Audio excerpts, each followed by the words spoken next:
মাছটা ভাজি তুলে নিয়েছি। এখন এর মধ্যে আবার একটু তেল দিয়ে আমি পেঁয়াজ দিয়ে সোমবার দিয়ে দিব।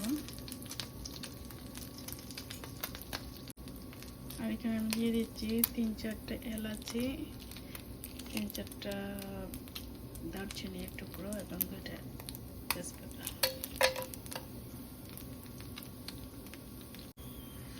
এর মধ্যে আমি পেঁয়াজটা দিয়ে দিব।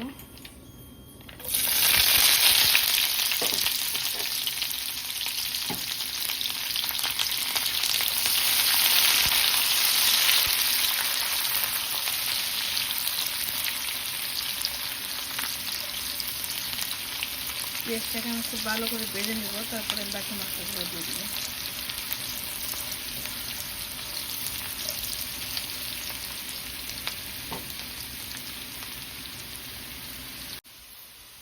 আমি এখন দিয়ে দিব আদা রসুন পেস্ট করে রেখেছিলাম, ওটা দিয়ে দিব এখন।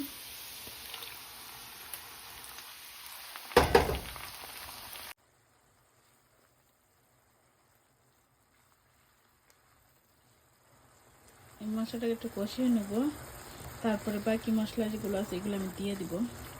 আর এখানে আমি মশলাগুলো রেডি করে রেখেছি। এখানে আপনার মরিচের গুঁড়া, হলুদের গুঁড়া, তারপরে জিরার গুঁড়া আর ধনিয়ার গুঁড়া একসাথে মিশিয়ে রেখেছি পানি দিয়ে। এটা আমি একটু পরে দিয়ে দেবো এটার মধ্যে।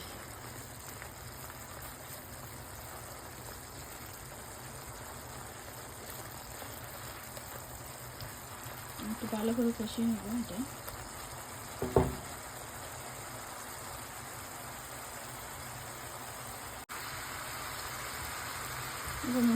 বাকি মশলাগুলো দিয়ে দেবো।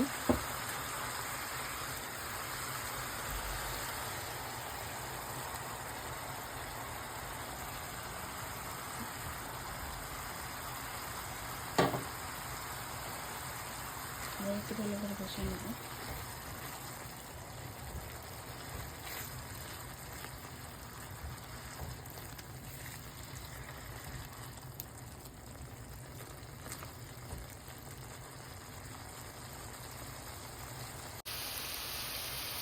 এখন আমি এর মধ্যে ভাজা মাছগুলো দিয়ে দেবো, আবারও ভালো করে একটু ভেজে নেব।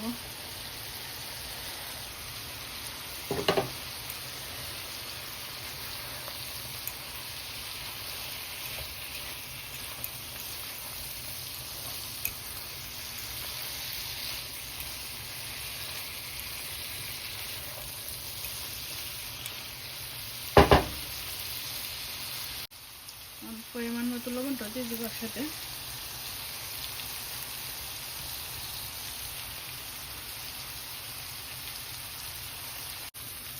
ভাজাটা প্রায় হয়ে গেছে। এখন আমি সামান্য পরিমাণটা পানি দিয়ে দেবো, বেশি একটা পানি দিব না, কারণ শুকনো শুকনো রাখবো।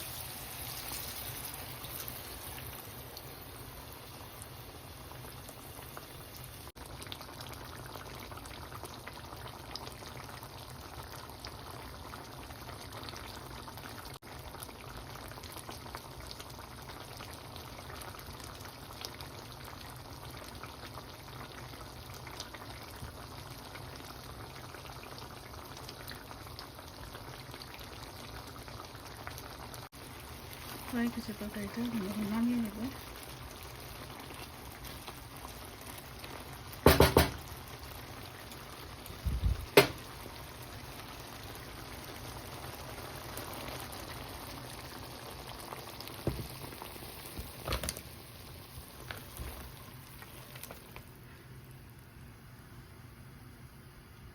সবাইকে ধন্যবাদ।